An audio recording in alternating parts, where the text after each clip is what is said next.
देखिए, आज का जो टॉपिक हम डिस्कस कर रहे हैं, यूजीसी नेट का टॉपिक है, मतलब जो है टीचिंग एप्टीट्यूड के अंतर्गत जो है हमारा कंसेप्ट, ऑब्जेक्टिव और लेवल ऑफ टीचिंग। इसके आधार पर हम सारे जितने भी है एमसीक्यू क्वेश्चन डिस्कस कर रहे हैं। देखिए, जून में आयोजित होने वाला जो है यूजीसी नेट का पेपर, हम पूरा सिलेबस जो है एक एमसीक्यू क्वेश्चन या टेस्ट सीरीज के थ्रू कवर करेंगे। जो है देखिए, टेस्ट सीरीज के अंतर्गत जो पहले जो टेस्ट है हमारा जो है, देखिए वो है टीचिंग एप्टीट्यूड का जो है, मतलब जो है कॉन्सेप्ट, ऑब्जेक्टिव और लेवल ऑफ टीचिंग। देखिए, इसके अंतर्गत जो पहला जो प्रश्न है, निम्नलिखित में से कौन से शिक्षण के विमर्श स्तर के विशेषताएं हैं? ए, विद्यार्थी तथ्यों और सूचना को समझने के द्वारा सीखते हैं। दो यानी बी, विषय को रटने के द्वारा सीखने के अतिरिक्त शिक्षण कुछ नहीं है। सी, समस्या समाधान करने की योग्यता का विकास। डी, विद्यार्थियों का मौलिक सोच और रचनात्मक योग्यताएं। ई, विद्यार्थी कड़े अनुशासन में रखे जाते हैं और रटने पर जोर दिया जाता है। अब देखिए, इसके अंतर्गत जो आंसर बनेगा, देखिए हमारा जो है इसे बताना है विशेषताएं। देखिए आप जो है वो बनेगी हमारी, इसमें समस्या समाधान करने की योग्यता का विकास, और दूसरा देखिए विद्यार्थियों की मौलिक सोच और रचनात्मक योग्यता, यानी सी और डी।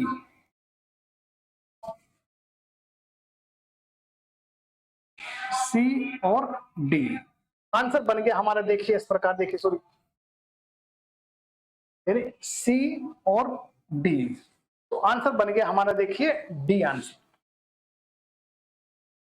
अब देखिए जो है शिक्षण के विमर्श स्तर यानी चिंतन स्तर में शिक्षक के साथ साथ शिक्षार्थी की ओर उच्चतम स्तर की विचारशीलता है, और इस स्तर में मूल रूप से उन समस्याओं को समझने के लिए वैज्ञानिक पद्धति उपयोग में शामिल है, जिसमें संज्ञानात्मक क्षेत्र, सिद्धांत शिक्षण और सीखने की चिंतनशील स्तर को समर्थन प्रदान करता है।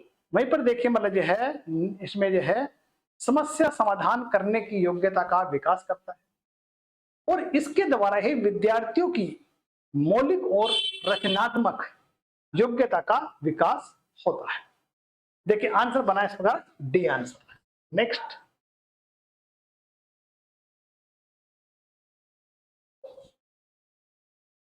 एक क्रम में संरचनावादी अधिगम उपगम के 5 चरणों को व्यवस्थित कीजिए। यानी देखिए, मतलब जो है एक क्रम में संरचनावादी, मतलब जो है अधिगम उपगम को जो है 5 चरणों में व्यवस्थित कीजिए। अब देखिए इसमें जो है ए, अन्वेषण करना। बी, सविस्तार प्रतिपादित करना। सी, आकलन करना। डी, स्पष्ट करना। ई, काम में लगाना या संलग्न करना। अब देखिए इन विकल्पों में से सही विकल्प बताना है, कौन सा सही विकल्प है। अब देखिए सबसे पहले देखिए क्रम जो है ए, काम में लगना या संलग्न करना, यानी नंबर 1 आ जाता है ई। उसके बाद देखिए अन्वेषण, उसके बाद देखिए आपका स्पष्ट करना, और देखिए मतलब जो है उसके बाद सविस्तार प्रतिपादन, और उसके बाद देखिए आकलन करना, यानी ये बन जाता हमारा, यानी बन गया हमारा ई ए डी बी सी। तो आंसर बना हमारा क्या, वो बन जाता हमारा डी, ये डी आंसर बन जाता है। अब देखिए इसको जरा ध्यान से देखिए, क्योंकि ये क्वेश्चन हमेशा देखिए आपको परेशान करते हैं, और ये देखिए पूरे नंबर ला सकते हैं हम। देखिए अब ध्यान से देखेंगे तो देखिए आप जो, अब रचनावादी शिक्षण रचनावाद के सिद्धांत पर आधारित है। मतलब रचनावादी जो शिक्षण है वो रचनावाद के सिद्धांत पर आधारित है, जो मानता है कि अधिगम यानी अधिगम हमेशा उस ज्ञान पर बनाया जाता है जो एक छात्र पहले से जानता है। यानी अधिगम जो है हमेशा जो है उस ज्ञान पर बनाया जाता है जो एक छात्र पहले से जानता है। रचनावादियों का सुझाव है कि जब छात्र अधिगम की प्रक्रिया में सक्रिय रूप से जुड़ा होता है या संलग्न होता है तो सीख अधिक प्रभाव होती है। अब देखिए इस क्रम में देखिए अगर हम बात करते हैं, जो 5 क्रम बताए गए, 5 क्रम में जो पहला क्रम है देखिए वो काम में लगना या संलग्न होना या एंगेज होना। उसके बाद फिर जो है अन्वेषण करना, फिर उसके बाद स्पष्ट करना या व्याख्या करना, और उसके बाद विस्तार से विस्तार प्रतिपादित करना और आकलन या मूल्यांकन करना। देखिए जो है इसका आंसर बन गया हमारा डी। नेक्स्ट, बेंडूरा द्वारा प्रस्तावित परीक्षणात्मक अधिगम के लिए निम्नलिखित में से कौन सी प्रक्रियाएं हैं? अब देखिए इसमें देखना आपको जो है ए ध्यान देना, बी अनुकूलन, सी प्रतिरोध धारण करना स्मृति, डी व्यवहारगत पूर्वाभ्यास, ई अभिप्रेरणा। अब देखिए इसके अंतर्गत देखिए जो है ये देखिए मतलब जो है ध्यान देना, प्रतिधारण और व्यवहारगत पूर्वाभ्यास और अभिप्रेरणा। यानी समझिएगा मतलब जो है इसमें बी नहीं है। अब आंसर बन गया हमारा डी, यानी आंसर बन गया हमारा देखिए ध्यान देना, प्रतिधारण यानी स्मृति, व्यवहारगत पूर्वाभ्यास और अभिप्रेरणा। अब देखिए जो है इसमें देखिए आप जो है अल्बर्ट बेंडूरा ने सामाजिक अधिगम सिद्धांत का प्रस्ताव दिया जो इस तथ्य को बताता है कि अधिगम व्यवहारों को देखने, दूसरों द्वारा किए गए कार्यों की नकल करने में होता है। बेंडूरा द्वारा प्रस्तावित परीक्षणात्मक अधिगम के लिए कुछ प्रक्रियाएं हैं जो इस प्रकार है। एक, ध्यान या अवधान यानी अटेंशन। दूसरी बात देखिए प्रतिधारण अवधारण यानी रिटेंशन। व्यवहारगत पूर्वाभ्यास पुनः प्रस्तुतिकरण या पुनर्उत्पादन यानी रिप्रोडक्शन। उसके बाद अभिप्रेरणा प्रेरणा या मोटिवेशन। अब देखिए इन जो विकल्प में देखिए आप जो है आपके देखिए ये आपका आंसर बनेगा डी आंसर बनेगा। नेक्स्ट, किसकी स्मृति की गुणवत्ता को किसके आधार पर जांचा जा सकता है? यानी किसी की स्मृति को गुणवत्ता को किसके आधार पर जांचा जा सकता है? अब देखिए ए प्रतिधारण क्षमता, बी विश्लेषणात्मक योग्यता, सी संप्रेषण कौशल और डी गणितीय संख्यात्मक। अब देखिए इसका जो आंसर बनेगा वो देखिए ए बनेगा प्रतिधारण अक्षमता, यानी आंसर बना हमारा ए। अब देखिए किसी की स्मृति की गुणवत्ता को उसके प्रतिधारण अक्षमता के आधार पर जांचा जा सकता है। धारण क्षमता से तात्पर्य यानी सीखी गई जानकारी को मस्तिष्क के चेतना जगत में स्थापित करना है। जो जितनी तीव्रता से सीखी गई है या सीखी गई जानकारी को धारण कर लेता है वह अत्यधिक गुणवत्ता पूर्ण स्मृति का उदाहरण है। इस प्रकार देखिए आंसर बना हमारा ए। नेक्स्ट, नीचे दिए गए कथनों दिए गए हैं। कथन ए, उत्तम शिक्षण प्राकृतिक औपचारिक होता है। कथन दो, शिक्षण और प्रतिशिक्षण या शिक्षण और प्रशिक्षण के मध्य कोई भेद नहीं होता है। अब देखिए इन कथनों के आलोक में निम्नलिखित विकल्पों में सही विकल्प चुनना है आपको। अब देखिए कथन ए और दो दोनों सही हैं, बी कथन एक और दो दोनों गलत हैं, सी कथन एक सत्य है किंतु कथन दो गलत है, डी कथन ए असत्य है, डी कथन दो सही है। अब देखिए इसके अंतर्गत जो आंसर बनेगा आपका वो बनेगा बी, यानी दोनों गलत है। अब देखिए मतलब है उत्तम शिक्षण प्राकृतिक या प्राकृतिक और औपचारिक नहीं होते हैं। उत्तम शिक्षण जो है प्राकृतिक और औपचारिक नहीं होती है। एक अच्छा शिक्षक वह होता है जो विभिन्न शिक्षार्थियों और सीखने की शैलियों की विविधता के लिए विभिन्न तरीकों से अवधारणाओं को समझाने और प्रदर्शित करने में सक्षम होता है। शिक्षण और प्रशिक्षण के मध्य स्पष्टतः भेद होता है। अब देखिए परिणाम स्वरूप क्या हुआ, ये दोनों ही कथन जो है सत्य है, तो आंसर बन गया हमारा बी। नेक्स्ट, एक बालक सर्वप्रथम विविध वस्तुओं जैसे पुरुषों, महिलाओं, पशुओं, पक्षियों के मध्य भेद कर पाना सीखता है और बाद में वह एकल अवधारणा निर्मित करने हेतु इन विभेदित अवधारणाओं को एक कर देता है। देखिए आंसर, पुनर्व्यवस्थापना, विभेदीकरण, सी में सामान्यीकरण, डी में अनुस्मरण। आंसर बनेगा इसका सामान्यीकरण यानी सी आंसर।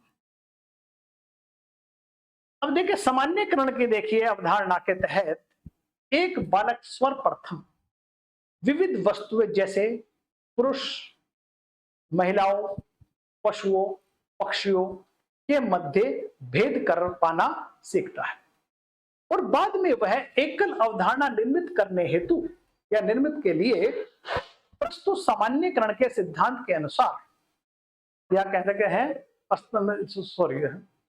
यानी कि मतलब जो है चार्ल्स जूड जो है वो द्वारा ही प्रस्तुत सामान्यीकरण के सिद्धांत के अनुसार स्थानांतरण समान की स्थिति में संबंधित पृथक तथ्यों के बजाय सामान्यीकरण के रूप में होता है।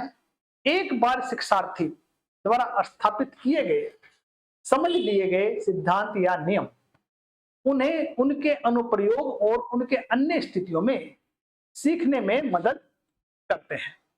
देखिए आंसर बना इसका जो है हमारा सी आंसर। नेक्स्ट,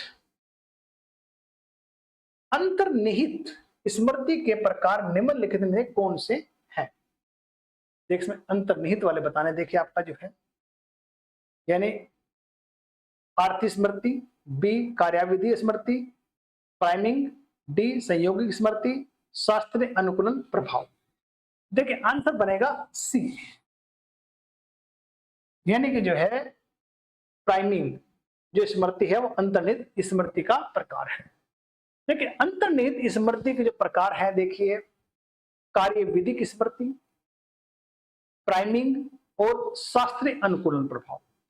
तो आंसर देखिए बना इसका सी। नेक्स्ट,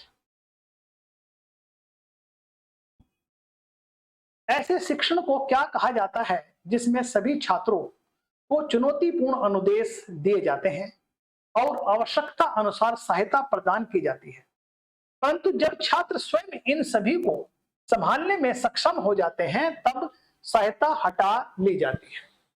अब देखिए जो है इसके अंतर्गत देखिए आंसर देखिए आपका जो है ए पश्चिगामी शिक्षण, सक्रिय शिक्षण, अनुकूलनात्मक शिक्षण और समस्यापरक शिक्षण। आंसर बनेगा इसका अनुकूलनात्मक शिक्षण। आंसर बना इसका सी। अब देखिए अनुकूलनात्मक शिक्षण ऐसे शिक्षण को कहा जाता है जिसमें सभी छात्रों को चुनौतीपूर्ण अनुदेश दिए जाते हैं और आवश्यकता अनुसार सहायता प्रदान की जाती है, परंतु जब छात्र स्वयं इन सभी को संभालने में सक्षम हो जाते हैं तब सहायता हटा दी जाती है। देखिए आंसर बना इसका सी। नेक्स्ट, किशोरों के सामाजिक अभिलक्षण निम्नलिखित में से कौन से हैं? अब देखिए ए कल्पना का विकास, सामूहिक निष्ठा, सी में नेतृत्व का विकास, डी स्मृति का विकास, ई मैत्रीपूर्ण संबंधों में वृद्धि। अब देखिए इसके अंतर्गत देखिए आपका जो है यानी कि पूछ रहा हो किशोरों में सामाजिक अभिलक्षण निम्नलिखित में से कौन से हैं, इन्हें बताना आपको है। देखिए इसके अंतर्गत अगर हम बात करते हैं जो है इसमें ए कल्पना नहीं है, सामूहिक निष्ठा, उसके बाद जो है नेतृत्व का विकास और स्मृति का विकास ये नहीं, उसके बाद देखिए ई मैत्रीपूर्ण संबंधों में वृद्धि। अब कहने का मतलब है किशोरों में सामाजिक अभिलक्षण निम्नलिखित में से कौन से हैं? ए, सामूहिक निष्ठा, नेतृत्व का विकास और मैत्रीपूर्ण संबंधों में वृद्धि। तो आंसर बन जाता है हमारा ए, आंसर बन जाता है इसका, ये आंसर हो जाता है।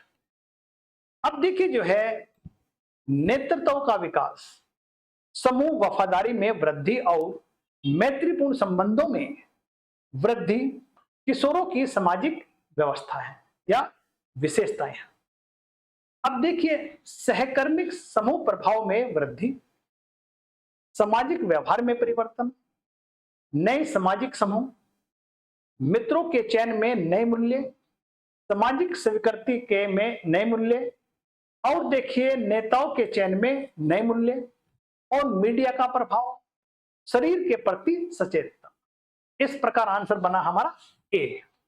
नेक्स्ट, शिक्षक विद्यार्थियों को निम्नलिखित में से किस में संलग्न करने के लिए स्मृति विज्ञान रणनीतियों का प्रयोग करते हैं?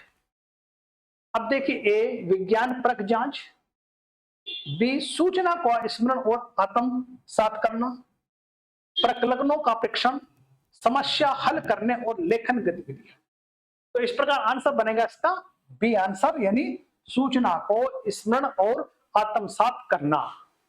अब देखिए यहां पर जो है शिक्षक छात्रों को जानकारी याद रखने, आत्मसात करने में संलग्न होने के लिए स्मृति रणनीतियों का उपयोग करते हैं। अब निमोनिक रणनीतियां एक विशेष प्रकार की परिवर्तनकारी रणनीति है, क्योंकि वे सीखने के लिए विशिष्ट भाषा लागू करते हैं कि कीवर्ड और अक्षरों के साथ सीखी जाने वाली जानकारी को जोड़ते हैं। अतः इसके अंतर्गत जो विकल्प है हमारा वो बी आंसर है। नेक्स्ट, अधिगम में स्मृति के नियम निम्नलिखित में से कौन से हैं? यानी अधिगम में स्मृतियों के नियम कौन से हैं? अब देखिए है अध्यय व्यवसाय का नियम, अपर्याप्तता का नियम, संसक्त का नियम, सहचर्य का नियम, असंगति का नियम। अब देखिए इसके अंतर्गत आंसर बनेगा, देखिए हमारा जो है अध्यय व्यवसाय का नियम, उसके बाद संसक्ति का नियम, उसके बाद सहचर्य का नियम। यानी देखिए आंसर इस प्रकार का बन जाएगा हमारा ए आंसर, यानी ए सी डी इसमें आंसर बनेगा। देखिए अब देखिए यहां पर जो है सीखने में स्मृति के जो नियम है, यानी इसमें देखिए अध्यवसाय या दृढ़ता का जो नियम है उस प्रक्रिया पर काम करें जो आवश्यक समय के लिए आवश्यक है और मार्ग में आने वाली समस्याओं को हल कर सके, यानी अध्यय व्यवसाय में है या फिर दृढ़ता के अंतर्गत। देखिए उसके बाद है संसक्ति या निरंतरता, कंटिन्यूटी का जो नियम है, घटनाओं को एक साथ घटित होने के बाद स्थानिक लौकिक निकटता में, या कह सकते हैं केवल एक घटना की पुनरावृत्ति दूसरे की स्मृति को उजागर करती है। वहीं पर देखिए सहचर्य या संगति का जो नियम है, यानी समझाइए कि मतलब जो है हम चीजों को कैसे सीखते हैं और या उसको कैसे याद रखते हैं। देखिए इस विकल्पों में जो आंसर बनेगा वो आपका ए आंसर बन गया। नेक्स्ट, नीचे दो कथनों पर दिए गए हैं। कथन ए, शिक्षण और अधिगम का समक्ष स्तर तथ्यात्मक सूचना संबंध प्रक्रिया को समझने, अबोध हेतु सामान्यकरण के लिए और जीवन में उसके प्रयोग के अधिग्रहण पर आधारित है। कथन दो, शिक्षण और अधिगम का विमर्शपूर्ण स्तर आलोचनात्मक चिंतन, समस्या निवारण कौशल और सृजनात्मक चिंतन के विकास पर आधारित है। देखिए इसमें आंसर है ए और दो, ये दोनों सही है, आंसर बनेगा हमारा ए। अब देखिए जो है इसमें देखिए शिक्षण और अधिगम के समक्ष स्तर जो है तथ्यात्मक सूचना, संबंध परक को समझने, अबोध हेतु सामान्यीकरण के लिए और जीवन में उसके उपयोग के अधिग्रहण पर आधारित है। शिक्षण का जो कार्य यानी शिक्षक का जो कार्य है शिक्षण है, जबकि छात्र का काम सीखना या अधिगम है। शिक्षण और अधिगम का विमर्शपूर्ण स्तर आलोचनात्मक चिंतन, समस्या निवारण कौशल और सृजनात्मक चिंतन के विकास पर आधारित है। देखिए इस पर आंसर बना हमारा ए। नेक्स्ट, अर्थ हेतु अध्ययन अधीन सब्जेक्ट के जीवन के विश्लेषण में निम्नलिखित में से किसका फोकस होता है? अब देखिए, ए संरचनावाद, व्यवहारिकवाद, समाजशास्त्र, दृश्य घटना विज्ञान। आंसर बनेगा इसका दृश्य घटना विज्ञान यानी डी आंसर बन जाता है। अब देखिए, अर्थ हेतु अध्ययन अधीन यानी सब्जेक्ट के जीवन के विश्लेषण में दृश्य घटना विज्ञान का फोकस होता है। यानी मतलब समझिए, अर्थ हेतु जो है सब्जेक्ट के जीवन के विश्लेषण में दृश्य घटना विज्ञान का फोकस होता है। अब देखिए नेक्स्ट क्वेश्चन देखिए आपका। अब इसमें देखिए सूचना 1 और 2 को सम्मिलित कीजिए। अब देखिए इसके अंतर्गत देखिए आपका जो है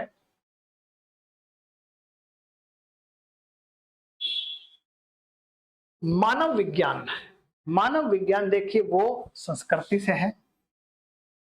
उसके बाद देखिए समाजशास्त्र, समाजशास्त्र समाज से है। उसके बाद मनोविज्ञान, मनोविज्ञान जो है अभिप्रेरणा मोटिवेशन से है। उसके बाद प्रबंधन, प्रबंधन देखिए वो पद्धति से है। अब देखिए इसको मिला लीजिए तो आंसर बनेगा इसमें देखिए बी आंसर बन जाता है। अब देखिए इसका आंसर बी है। देखिए मतलब ये है मानव विज्ञान का जो मिलान है वो संस्कृति से है, समाजशास्त्र का समाज से है, मनोविज्ञान अभिप्रेरणा मोटिवेशन से है और प्रबंधन जो है वो पद्धति से संबंधित है। देखिए इसमें नेक्स्ट है आपका शैक्षिक उद्देश्यों के वर्गीकरण पर आधारित सामग्री के अर्थ को समझने की योग्यता को किस रूप में जानते हैं? अब देखिए ए ज्ञान, बी प्रतिक्रिया करना, सी समझ और डी उपयोग। आंसर बनेगा सी समझ। अब देखिए इसमें देखिए आप जो है शैक्षिक उद्देश्यों के वर्गीकरण पर आधारित सामग्री के अर्थ को समझने की योग्यता को समझ रूप में जानते हैं। देखिए आंसर बना हमारा देखिए सी आंसर है। देखिए इसमें इतने कुछ है, बाकी आगे नेक्स्ट क्लास में फिर मिलेंगे।